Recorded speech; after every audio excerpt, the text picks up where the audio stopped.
Good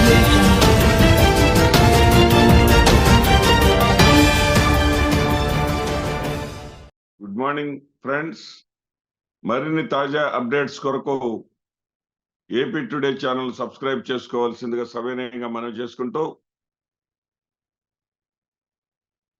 Jaganmohan Reddy గారు చేస్తున్నటువంటి మార్పులు చేర్పులు, కొంతమంది అభ్యర్థుల్ని కొంతమంది ఎమ్మెల్యేలకు టికెట్ లేవని చెప్పటం, కొంతమందికి స్థానభ్రంశం కల్పించడం, వీటి మీద ఈ మార్పులు చేర్పులు ఏమవుతాయోనని, ఇవి తిరుగుబాటు కింద దారితీస్తాయేమోనని జగన్మోహన్ రెడ్డి గారు భయపడిపోయి ప్యాలెస్ తలుపులు తెరిచినట్లుగా ఒక సెక్షన్ ఆఫ్ మీడియా తాటికాయంత అక్షరాలతో పతాక శీర్షికలు పెట్టి వార్తలు రాస్తా ఉంది. చంద్రబాబు నాయుడు ప్రాంతీయ పార్టీ అధినేతే, జగన్మోహన్ రెడ్డి గారు ప్రాంతీయ పార్టీ అధినేతే. చంద్రబాబు నాయుడు ఏదైనా చేస్తేనేమో ఆయన ఇష్టం, ఆయన పార్టీ, ఆయన ఎలా అయినా చేసుకుంటాడని చెప్పేసి రాస్తాయి ఇవే పత్రికల్లో. జగన్మోహన్ రెడ్డి గారు ఏదైనా పనిచేస్తే అదుగదుగదుగా భయపడిపోయాడు, ఎమ్మెల్యేలకి భయపడిపోయి తలుపులు తెరిచాడు. విచిత్రమైనటువంటి వాదం ఇది. జగన్మోహన్ రెడ్డి గారు భయపడేవాడా కాదా అనేది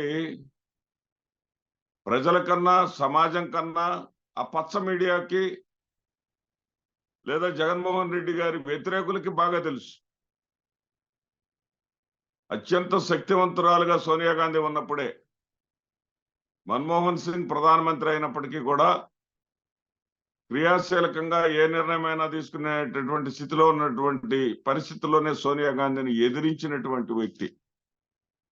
సోనియా గాంధీని ఎదిరించి ఉండకపోతే జగన్మోహన్ రెడ్డి మీద కేసులు ఉండేవి కాదు అని తాత్కాలికంగా తన డిబేట్ లో చెప్పినటువంటి వ్యక్తి, ఒక ఇంటర్వ్యూలో చెప్పినటువంటి వ్యక్తి మాజీ ముఖ్యమంత్రి చంద్రబాబు నాయుడు. అతను ఎదిరించి ఉండకపోతే అతని మీద కేసులే ఉండేవి కాదు అన్నారు. అంటే కేసులకు భయపడకుండా, కేసులకు విరవకుండా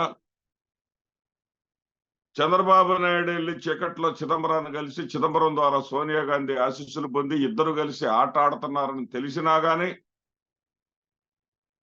భయపడకుండా తన పని తాను చేసుకుపోయినటువంటి జగన్మోహన్ రెడ్డి చంద్రబాబు నాయుడికి భయపడటం ఏంటి, లేకపోతే ఎమ్మెల్యేలకు భయపడటం ఏంటి?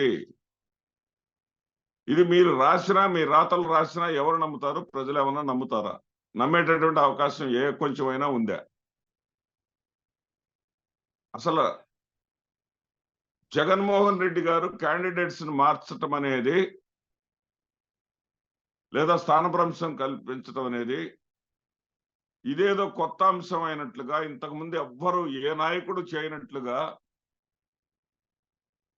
ఆ చంద్రబాబు నాయుడు నోటి వెంట మాటలు కావచ్చు. ఆయన ఎక్కడా చూడలేదంట పొలిటికల్ ట్రాన్స్ఫర్స్, మినిస్టర్స్ కి ట్రాన్స్ఫర్స్ ఉంటాయని తను ఎక్కడ చూడలేదంట. మరి జ్ఞాపక శక్తి, ప్రజల జ్ఞాపక శక్తి లోపం అనుకుంటాడో, జ్ఞాపక శక్తి ఉండదనుకుంటాడో, లేకపోతే తాను ఏది చేసినా రైట్ అని అనుకుంటాడో కానీ చంద్రబాబు నాయుడు జవహర్ అనేటటువంటి మంత్రిని కొవ్వూరు నుంచి తీసుకెళ్లి తిరువూరుకి వేశాడే.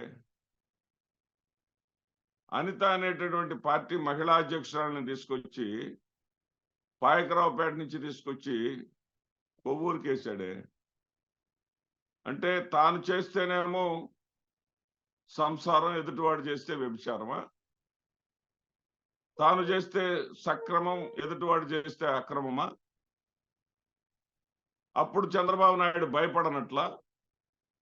మార్పులు చేసినా గానీ చంద్రబాబు నాయుడు ఓడిపోయాడా లేదా? అంటే ఈ మీడియా వాళ్ళు తెలుసుకోవాల్సింది ఏంటంటే, మార్పులు చేర్పులు అనేవి కేవలము ఒక ఫ్యాక్టర్ అయితే అయి ఉండొచ్చే కానీ వాళ్ళని గెలిపించడంలో లేదా ప్రభుత్వాన్ని అధికారంలోకి తెప్పించడంలో అవే కీలకం కాదు. ఇప్పుడు వైఎస్ఆర్సీపీలో ఉన్నటువంటి పరిస్థితి ఏంటంటే, జగన్మోహన్ రెడ్డి గారిని చూసే 151 మంది ఎమ్మెల్యేలు గెలిచిన మాట నిజం. జగన్మోహన్ రెడ్డి గారు ఈ రోజున ఒకవేళ జగన్మోహన్ రెడ్డి గారు తన పార్టీ తన ఇష్టం, తనకు చెందినటువంటి తనకు సందేహం ఉన్నటువంటి వ్యక్తులను ఇక్కడైతే వాళ్ళు అవుట్పుట్ సాధించలేరు, సక్సెస్ కాలేరు అనుకున్నటువంటి వాళ్ళని స్థానభ్రంశం చేయవచ్చు. అందుకే బహుశా చిలకలూరుపేటలో ఉన్నటువంటి విడదల రజనిని తీసుకొచ్చి గుంటూరుకి ఆయన వేసి ఉండొచ్చు. ఆయన సమీకరణాలు ఆయన ఈక్వేషన్స్ ఆయనకు ఉండి ఉండొచ్చు. కానీ ఏది ఏమైనా సరే ఎమ్మెల్యేల ముఖం చూసి కాదు ఓటు వేసేది, తన ముఖం చూసే. తన ప్రభుత్వం మేలు చేశారు అనుకుంటేనే ఓటు వేయండి అని నమ్మేటటువంటి వ్యక్తి, తను చూసి తన ప్రభుత్వం చేసినటువంటి మేలును చూసి మాత్రమే ఓట్లు వేస్తారు అని నమ్మినటువంటి వ్యక్తి జగన్మోహన్ రెడ్డి. మరి అలా తనను చూసి ఓటేసేటప్పుడు క్యాండిడేట్స్ ని మార్చడం ఎందుకు అని చెప్పేసి వీళ్ళు వితండవాదం చేస్తారు. ఒక ఆర్గనైజేషన్ నడిపేటప్పుడు లేదా ఒక సంకల్పాన్ని చేపట్టినప్పుడు మరలా అధికారంలోకి రావాలని కానీ లేదా తన విజయ బాట కొనసాగాలని కానీ చేసుకున్నప్పుడు ఎవరైనా సరే తనకు సంబంధించినటువంటి అనేక మార్పులు చేర్పులు చేస్తారు, పావులు కదుపుతారు. ఎవరు ఎక్కడ ఉంటే మంచిది, ఎవరు ఎక్కడ ఉంటే విపక్షానికి ధీటుగా ఉంటుంది. మరి ఈ రోజున ఆయన తనకు అత్యంత ప్రీతిపాత్రుడైనటువంటి ఆళ్ల రామకృష్ణారెడ్డి గారిని తప్పించి చిరంజీవి గారిని అక్కడ పెట్టిన తర్వాతే కదా ఆయన కుమారుడైనటువంటి లోకేష్ పునరాలోచనలో పడింది. అక్కడ నేను పోటీ చేయాలా వద్దా, లేదా పెదకూరపాడు కానీ పెనమలూరు కానీ వెతుక్కోవాలా అనేటటువంటి ఆలోచన ఎందుకు వచ్చింది?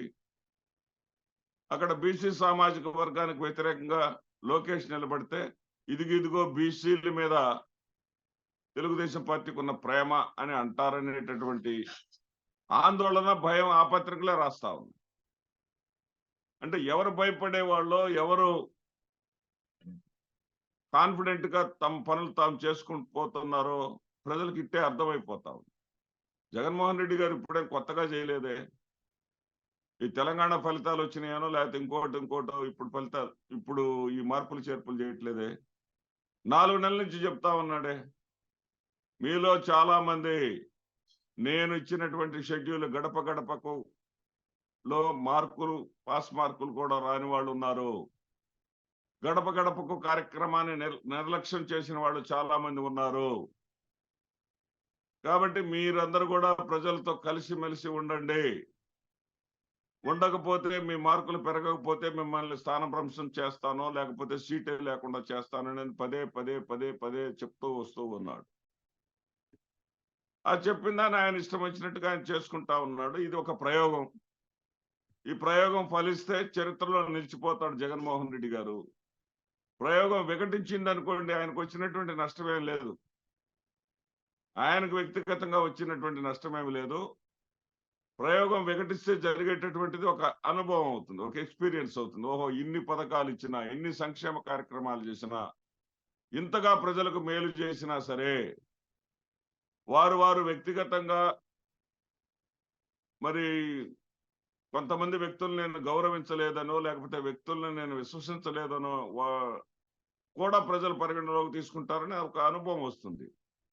అంతే తప్ప జగన్మోహన్ రెడ్డి గారికి జరిగేటటువంటి నష్టం లేదు, జగన్మోహన్ రెడ్డి గారికి జరిగేటటువంటి ఇబ్బంది లేదు. ఇక్కడ జగన్మోహన్ రెడ్డి గారిలో ఉన్నటువంటి నెగటివ్ కోణాన్ని కూడా మనం ఆలోచించాలి. వాళ్ళు పాదయాత్ర ఇది గడప గడపకు చేయకపోవటము, లేకపోతే ప్రజలతో సత్సంబంధాలు లేకపోవటము, లేకపోతే ఏవైనా అవినీతి మరకలు వాళ్ళ మీద ఉండటము, ఇలాంటివైతే ఇప్పటి వరకు ఎందుకు ఉపేక్షిస్తూ వచ్చారు అనేది జగన్మోహన్ రెడ్డి గారి వైపున ఉన్నటువంటి తప్పు. ఖచ్చితంగా వాళ్ళని వాళ్ళు అవినీతికి పాల్పడతానో, లేకపోతే దౌర్జన్యాలకు పాల్పడతానో, లేకపోతే ప్రజా వ్యతిరేకత మూట కట్టుకుంటుంటేనో, ఇప్పటి వరకు చూస్తూ ఎందుకు మిన్నకుండిపోయారన్నదే మైనస్. దాన్ని ప్రశ్నించండి. మరి అదే సందర్భంలో మీరే దిక్కు, జగన్మోహన్ రెడ్డి గారి దగ్గర మాకు లాభం లేదు, ఆయన సీట్లు ఇవ్వమంటున్నారు, మీరే దిక్కు అని చెప్పేసి చంద్రబాబు నాయుడుకి మొరపెట్టుకున్నట్టుగా కూడా అదే పత్రికలు రాస్తారు. ఇది హాస్యాస్పదమైనటువంటి విషయం. అంటే వాళ్ళకి క్యాండిడేట్స్ లేరా? పోటీ చేసేటటువంటి వాళ్ళ పార్టీలో బలవంతులు లేరా? వాళ్ళ పార్టీలో తెలుగుదేశం గుర్తు మీద, సైకిల్ గుర్తు మీద పోటీ చేసి గెలిచేటటువంటి సమర్థులు తెలుగుదేశం పార్టీలో లేరా? వైసీపీ నుంచి వస్తే తప్ప వాళ్ళకి గతి లేదా అనేది కూడా ప్రజలు ఆలోచిస్తారనేటటువంటి కనీస ఆలోచన ఆ వర్గం మీడియా వాళ్ళకి లేకపోవటం కొంచెం ఆశ్చర్యాన్ని కలిగిస్తా ఉంది. నమస్తే.